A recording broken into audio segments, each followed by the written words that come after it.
জান, আমার না কেমন কেমন লাগছে। কেমন লাগছে সোনা বউটার? বাবু, ওই কলিজা তাকাও না একটু। কি হয়েছে তোমার?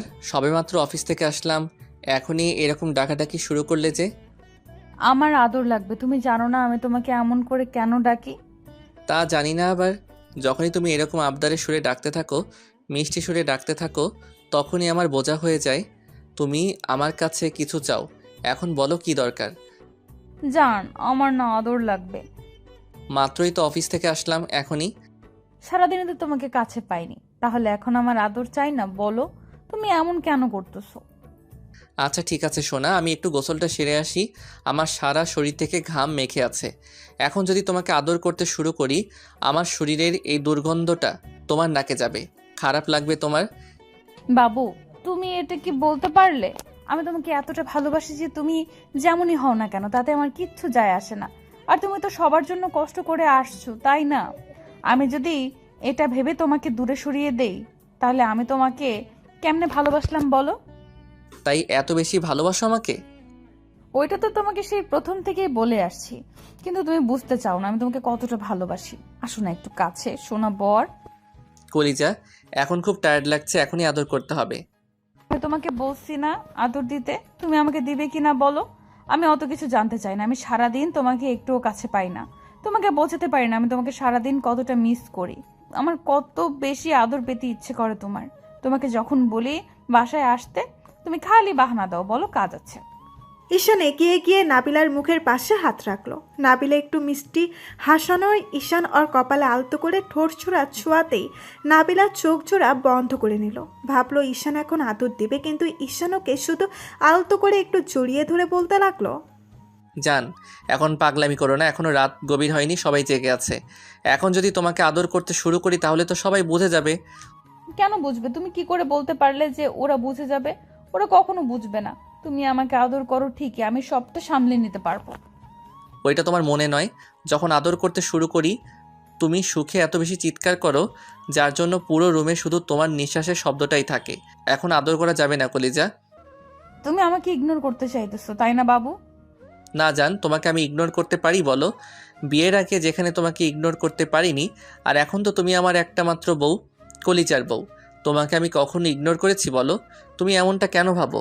আমি তো বলতেছি আমার এখন ক্লান্ত লাগতেছে, একটু খেয়ে দিয়ে শরীরের শক্তি জমিয়ে আসি, তারপরে তোমাকে অনেক আদর দিব। না, আমার এখনই আদর লাগবে। আরে বাবা, পাগলামি করতেছো কেন? সারা রাত তো পড়ে আছে। আচ্ছা যাও, সারা রাত রোম্যান্স করব, কেমন? দেখবো কয় রাউন্ড হতে পারে আমাদের মাঝে, তুমি কতটা আদর নিতে পারো আমার থেকে। আজকে সারা রাত তোমার, ঠিক আছে? হ্যাঁ, সারা রাত। আমার এটা শুধু তুমি প্রত্যেক দিন বলো, কিন্তু একবার আদর করে তারপর আর আদর করতে পারো না। আমার বুকে মাথা দিয়ে আমাকে জড়িয়ে ধরে ঘুমিয়ে পড়ো। তোমাকে আমি বোঝাতে পারি না আমার কতটা বেশি আদর চাই তোমার থেকে। আমার বউটা দেখি অনেক রোমান্টিক, তার দেখে অনেক আদর চাই, আর আমি সেটা বুঝতে পারিনি। একটাবার তো তুমি আমাকে বলনি যে তোমার এত আদর চাই। বললে তুমি বুঝতে পারো না, আমি তাহলে কি করব বলো? আর তোমাকে আমি আদর করতে বলি আর তুমি বলো তোমার ক্লান্ত লাগতেছে। আরে বাবা, ওইটা কি শুধু শুধু বলি? যদি বেশি আদর করি তাহলে দেখা যাবে তুমি কান্না করে দিবে, আর বলবে যে তোমার আর সহ্য হচ্ছে না, নিতে পারতেছো না। এটা কি আমার দোষ বলো? আর আমি আমার কলিজাটাকে কষ্ট দিতে পারি বলো? এটা তো কখনোই হতে পারে না। আমার কলিজাটা ব্যথা পাক আর আমি তাকে আদর করি, সেটা কি করে হবে বলো? মিথ্যা বলবা না, তুমি নিজেই করতে পারো না।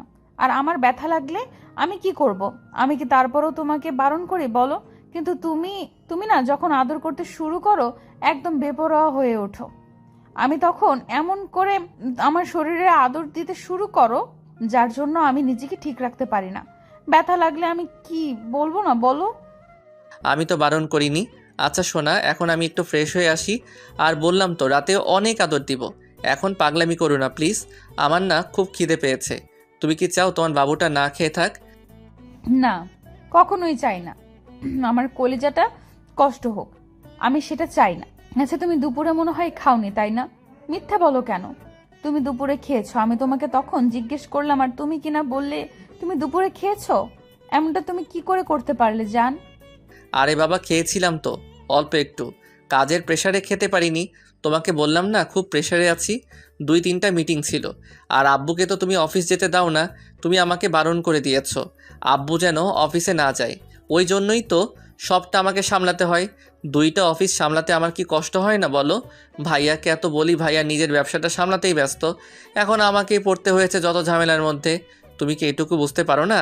এখন পাগলামি করো না কলিজা। আচ্ছা ঠিক আছে, তুমি ফ্রেশ হয়ে আসো, আমি তোমাকে খাবার দিতেছি, কেমন? ঈশান আবারও ওকে ছেড়ে দিয়ে কপালে ঠোঁট জোড়া ছোঁয়ালো। আপনারা কি ভাবছেন এখানে কি হচ্ছে? নাবিলা ঈশানের আম্মুর বান্ধবীর মেয়ে ছিল, আর যেদিন নাবিলা এই শহরে এসেছিল তার কয়েকটা দিন পরে ঈশানের নাবিলার আম্মুর যোগাযোগ হয়। অনেক দিন পুরনো বান্ধবী বলে ঈশানের আম্মু ছুটে যায় না ওদের বাসায়। আর যাওয়ার পরই নাবিলার সাথে ঈশানের বড়সড় একটা ঝগড়া বাঁধে, আর সেখান থেকেই ওদের প্রথম দেখা। তারপর আস্তে আস্তে যখন নাবিলার সাথে বারবার ঈশানের দেখা হচ্ছিল, তখনও নাবিলার প্রেমে পাগল হয়ে গেছিল। তার উপর ওদের কলেজের অ্যাডমিশন নিয়েছিল, তাই ঈশান নাবিলার আম্মুকে বারবার মজার ছলে বলতো, আন্টি, তোমার মেয়েকে আমি তোমার মেয়েটাকে না হেব্বি দেখতে। আমি যদি তোমার মেয়েকে বিয়ে করি কিংবা গার্লফ্রেন্ড বানিয়ে ফেলি তাহলে তোমার কোনো আপত্তি আছে? না রে বাবা, তোর মতো একটা জামাই পাওয়া তো সৌভাগ্যের বিষয়। আর আমি তো ঠিক করেছিলাম যে তোর সাথে আমার মেয়েটার বিয়ে দিব, কিন্তু তুই তো আমার মেয়েটার দিকে ফিরেও তাকাস না। একবার যখন তোমার মেয়েটাকে দেখে নিয়েছি না, তোমার মেয়েটাকে যখন ভালোবেসে ফেলেছি, দেখো তোমার মেয়েটাকে ঠিকই বউ করে নিব। এখন তোমরা রাজি থাকলেই হয়। নাবিলার আম্মু আর ঈশান মজার ছলে কথাগুলো বললেও নাবিলার রাগে ফুঁসতো। যেদিন থেকে নাবিলা ঈশানদের কলেজে অ্যাডমিশন নিয়েছে, সেই দিনই নাবিলার আব্বুকে বলে রেখেছিল যেন নাবিলাকে একটু দেখে রাখে, কারণ নাবিলার আম্মু সংসার সামলাতে ব্যস্ত, আর তার উপর ওর আব্বু ব্যবসা সামলাতে ব্যস্ত বলে কেউ সময় দিতে পারত না। তাই ঈশান মাঝে মধ্যে নাবিলার বাসায় গিয়েও ওর সাথে দুষ্টুমি করতো। নাবিলা অনেক বেশি রেগে যেত। নাবিলার আম্মু মাঝে মধ্যেই ওকে বলতো নাবিলাকে নিয়ে বাহিরে যেতে, কিন্তু ঈশানের কারণটা জানতো না। তো 6টা মাস ঈশান নাবিলাকে বোঝানোর চেষ্টা করে। তারপর যখন নাবিলা বুঝতে পারলো না, তখন ঈশান একদিন হুটহাট করে ওর বাসায় চলে যায় নাবিলার সাথে শেষবার কথা বলার জন্য। তখন নাবিলা রুম থেকে বেরিয়ে যেতে গেলেই ঈশান ওর হাতটা টেনে ধরে। তখন নাবিলা ঈশানকে ছাড়িয়ে নিতে গেলেই ঈশান জোর করে ওকে কাছে টেনে নেয়। তারপর ওর ঠোঁটে কিস দিতে গেলেই নাবিলা ঈশানকে একটা থাপ্পড় মেরে দেয়, আর রাগী কণ্ঠে বলতে শুরু করে, আসলে তোর লজ্জা নেই তাই না? তোকে এতবার ইগনোর করি, এত বেশি অবহেলা করি, তারপরও তুই আমাকে বারবার এরকম ডিস্টার্ব করতে থাকিস। তোকে আমি কি করে বোঝাবো? আমার তোকে সহ্য হয় না, অসহ্য মনে করি তোকে আমি। তারপরও তুই এরকম নাটক করতে থাকিস। তোকে কি করলে বুঝতে পারবি বলতো তোকে আমার পছন্দ না? আমি কি এতটাই খারাপ যে তুমি আমাকে একটু ভালোবাসতে পারবে না? আমি কি এমন অন্যায় করেছি যার জন্য তুমি আমাকে এমন অপছন্দ করো? আচ্ছা, কি এমন হয়েছে বলো তো? আর কি এমন দেখেছো যার জন্য তোমার আমাকে পছন্দ না? তোকে আমি কিছুই করতে দেখিনি, কিন্তু তোকে পুরো মানুষটাকে আমার পছন্দ না। তুই বুঝতে পারিস না? আমি তোকে বোঝাতে পারি না আমি তোকে কতটা ঘৃণা করি।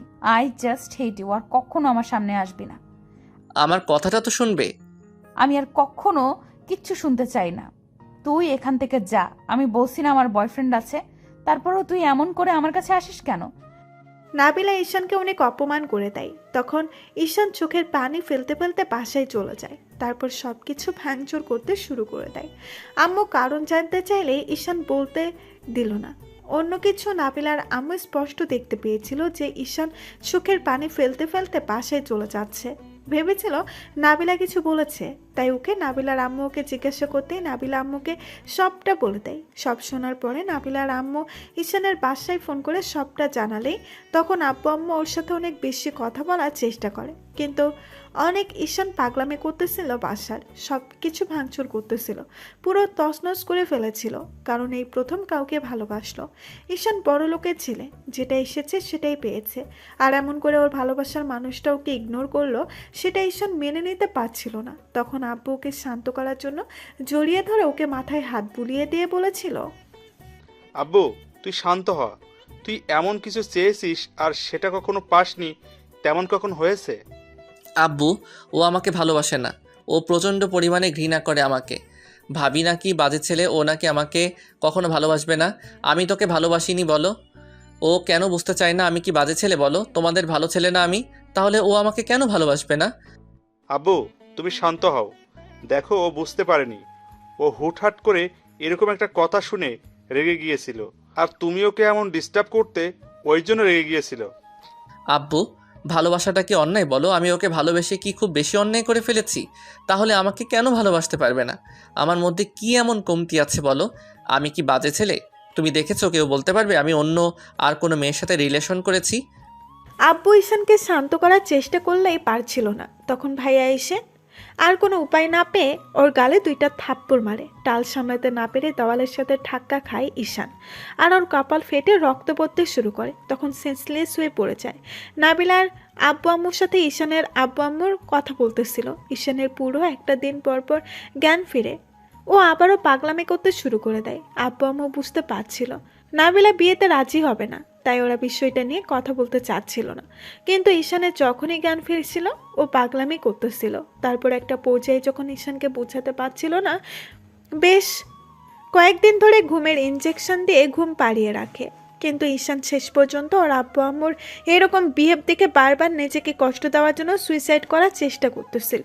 তখন আব্বু আম্মু ওকে অনেক বোঝালো, আর নাবিলা ঈশানের বিয়ের কথা বলার জন্য ও সহ পরিবার সহ বাসায় যায়। কিন্তু নাবিলা প্রচণ্ড পরিমাণে রিয়্যাক্ট করে। তখন ঈশান ওর কাছে যাওয়ার চেষ্টা করলে নাবিলা ওকে কষে কয়েকটা থাপ্পড় দেয়। আর ঈশান তখন ওকে বলতে শুরু করে, খুব বেশি ঘৃণা করিস আমাকে? না, যাকে ঘৃণা করিস আজকে তাকে হারিয়ে ফেলবি। ও তুই আমাকে হারাবি কি? আজকে আমি নিজেকেই শেষ করে দিব। আমি ব্যর্থ হয়ে কখনো বাঁচতে পারবো না, কারণ জীবনে যা চেয়েছি সেটাই পেয়েছি। তাই তোকে হারিয়ে আমি ভালো থাকবো সেটা তুই ভাবতে পারলি কি করে? আজকে দেখ আমি কি করতে পারি। তোকে তো কষ্ট দিতে পারবো না, নিজেকে তো দিতে পারবো। দেখ, সবার সামনে আমি নিজেকে কষ্ট দিব। ঈশানের আব্বু আম্মু বুঝতে পারছিল যে ঈশান হয়তো উল্টাপাল্টা কিছু করবে, তাই বারবার নাবিলার কাছে আম্মু রিকোয়েস্ট করতেছিল। অন্যদিকে নাবিলা ভাবতে পারেনি ঈশান এমন একটা কাজ করবে। নাবিলা কথা বলতেছিল না, না দেখে ঈশান ডাইনিং রুমে গিয়ে একটা ফলকাটা ছুরি দিয়ে হাতের উপরে টান দেয়। সাথে সাথে ঈশানের হাত থেকে ফিনকি দিয়ে রক্ত পড়তে শুরু করে, যার জন্য নাবিলা কান্না করে দেয় আর দৌড়ে গিয়ে ঈশানের হাতটা ধরে। তখনই ও নিজেকে ছাড়িয়ে নেয়, আর ওর থেকে দূরে সরে যেতে গেলেই হাত থেকে এত বেশি রক্ত পড়ছিল যার জন্য ঈশান সেন্সলেস হয়ে পড়ে। ওইভাবে 24 ঘন্টা আবারও জ্ঞান হারিয়ে পড়েছিল। তখন নাবিলা অনেক বেশি কান্নাকাটি করে। আব্বু আম্মু বলতেছিল যে মেয়ের জন্য ছেলের এত বেশি পাগলামি করছে সেই মেয়েকে আর ঘরের বউ করে নিবেই না। নাবিলা তখন আব্বু আম্মুর পা ধরে ক্ষমা চেয়েছিল, বলেছিল ও ঈশানকে বিয়ে করে নিবে, আর যে মানুষটা ওকে এত বেশি ভালোবাসে তাকে কষ্ট দেওয়ার অধিকার ওর নেই। ঈশানের জ্ঞান ফিরতেই ও আবার পাগলামি করতে শুরু করে। তখন নাবিলা দৌড়ে গিয়ে ঈশানকে বুকের সাথে জড়িয়ে ধরে। ও কেমন শান্ত হয়ে যায়।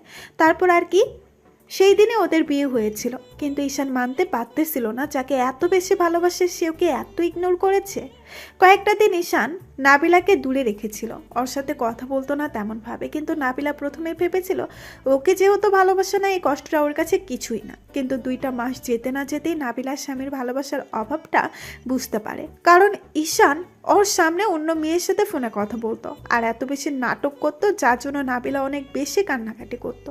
তারপর একটা দিন ওর পাগুলো জড়িয়ে ধরে যখন অনেক বেশি কান্না করেছিল, তখন ঈশান ওর পাগলিটার উপরে রাগ করে থাকতেই পারেনি, বুকে জড়িয়ে নিয়েছিল।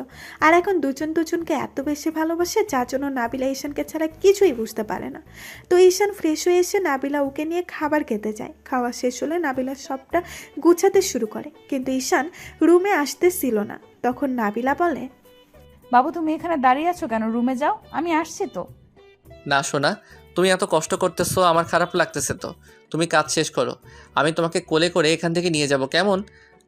এই ফাজিল, কি বলো এসব? আব্বু আম্মু দেখলে কি হবে বলো তো? যাও এখান থেকে, দুষ্টুমি করবে না। তখন দুষ্টুমি করতে বলেছিলাম, করনি। এখন আব্বু আম্মুর সামনে আমাকে লজ্জায় ফেলার ইচ্ছা, তাই না? আরে বাবা, আব্বু আম্মুকে আমি রুমে পাঠিয়ে দিতেছি, তুমি কাজ শেষ করো। আমি আমার বউটাকে আদর করতে নিয়ে যাব। নাবিলা বুঝতে পেরেছিল ঈশান অনেকটা রোমান্টিক মুডে চলে আসছে, তাই মুস্কি মুস্কি হাসতেছিল। ঈশান আব্বু আম্মুকে রুমে পাঠিয়ে দিতেই তারপর নাবিলার কাজ শেষ করতে ঈশান ওকে হুটহাট করে কোলে উঠিয়ে নেয়। তারপর যখন রুমের দিকে যেতে শুরু করে তখন নাবিলা ঈশানের ঠোরছোড়া নিজের দখলে করে নেয় আর কিস দিতে শুরু করে। তারপর আর কি, রুমে যাওয়ার পর যেটা হবে সেটা ওদের মাঝেই থাক। তো ভালো থাক, ভালোবাসা। ধন্যবাদ সবাইকে আমাদের পাশে থাকার জন্য।